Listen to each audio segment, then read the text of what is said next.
The person who was already inside. What if the killer didn't chase her? What if they were already waiting? At 3:50 a.m., in the quiet town of Midlothian, Texas, the hallways of Creekside Church of Christ should have been empty. The storm outside rolled through in low thunder. Rain streaked against dark windows. Inside, fluorescent lights flickered faintly in empty classrooms. But the building was not empty. Security cameras captured a figure moving slowly down the corridor. The person wore full tactical gear, helmet, vest, gloves, boots. Across the chest, the word police. In one hand, a hammer. The figure did not move like someone responding to an emergency. They drifted. They tested doors. They broke small panes of glass without urgency. They looked patient. 26 minutes later, fitness instructor Missy Bevers pulled into the parking lot. She had no idea someone was already inside. Within the hour, she would be dead, and the person in the hallway would vanish without a name. Who was Missy? Missy was 45, a mother of 3 daughters, a wife, a fitness instructor known for her discipline and warmth. She led early morning Camp Gladiator boot camp sessions, intense outdoor-style workouts designed to push clients physically and mentally. Rain was forecast that morning, so she had decided to hold class indoors at the church. Her routine was consistent. Arrive early, set up equipment, greet clients as they arrived around 5 a.m. Consistency creates predictability. Predictability creates opportunity. The timeline that suggests intent. To understand this crime, you have to dissect the clock. 2 to 3 a.m., a light-colored Nissan Altima is seen circling near the church parking lot.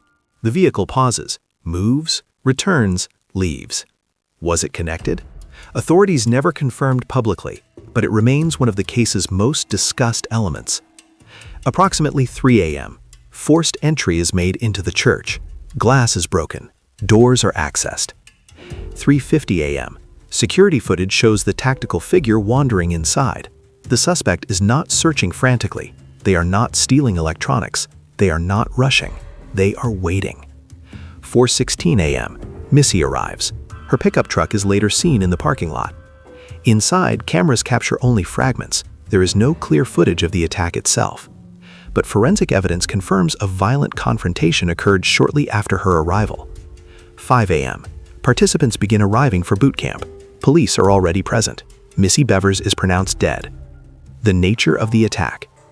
Authorities later confirmed she died from puncture wounds consistent with a hammer-like object. No firearm, no robbery, no sexual assault. This was direct, personal, controlled, and fast. The killer was gone before the first student arrived. The disguise that changed everything.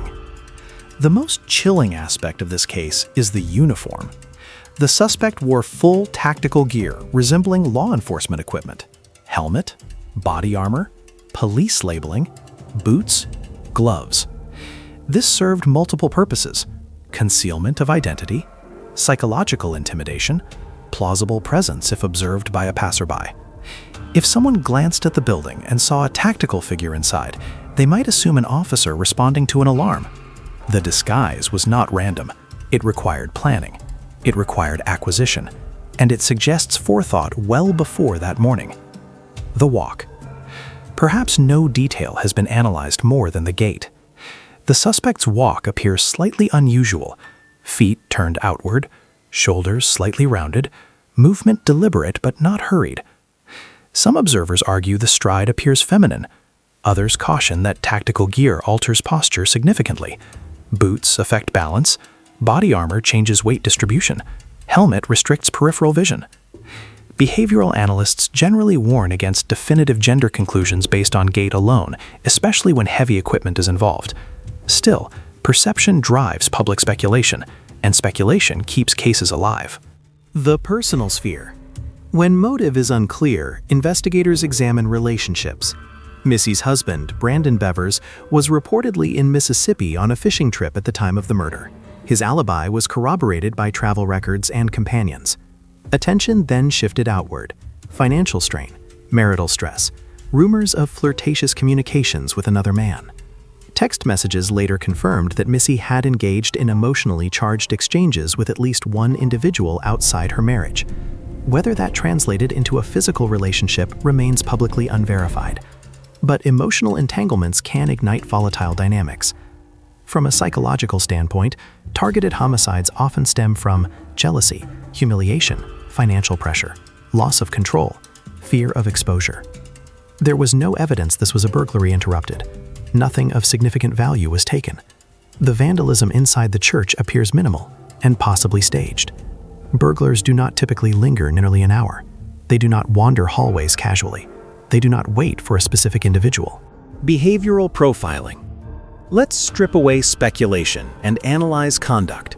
The suspect entered hours before the victim arrived, remained on site, appeared calm and unhurried, carried a tool capable of lethal force, wore a disguise, escaped undetected. This points to familiarity. Familiarity with her schedule, the church layout, the fact that she would be alone, the early arrival pattern. The killer likely did not stumble into this scenario. This suggests surveillance or insider knowledge. The vehicle. The Nissan Altima seen nearby remains one of the strongest external leads. Its presence at 2 a.m. in a near-empty parking lot raises questions. Was it a scout vehicle? A getaway vehicle? An unrelated passerby? Without definitive forensic linkage, it sits in investigative limbo. DNA and forensics. Authorities collected DNA, footwear impressions, electronic data, cell tower records. But no public arrest has followed. Sometimes evidence exists but does not match anyone in national databases.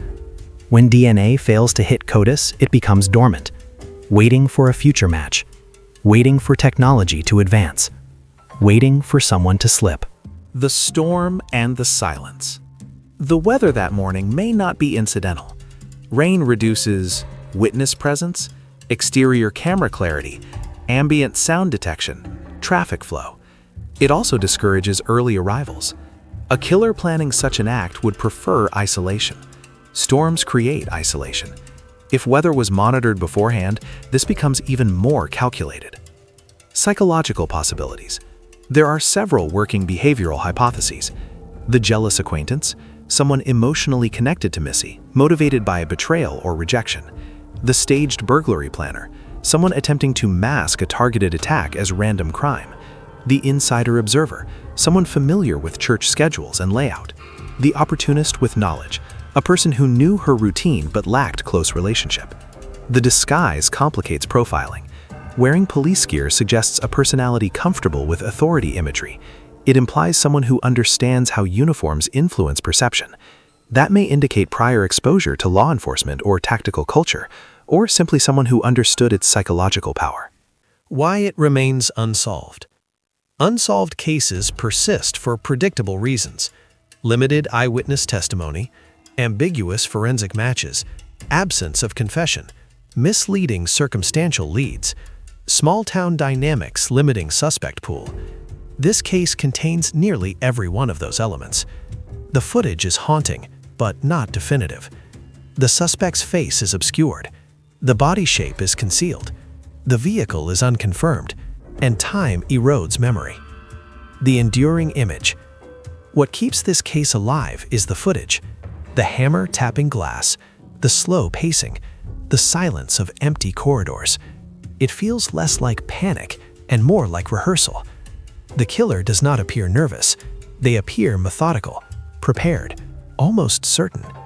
And that confidence is perhaps the most disturbing element of all. The human cost. Behind theories and analysis is a family. 3 daughters who lost their mother, a husband who lost his wife, a community shaken by violence in a sacred space. Churches symbolize safety. Routine symbolizes control. Both were shattered that morning.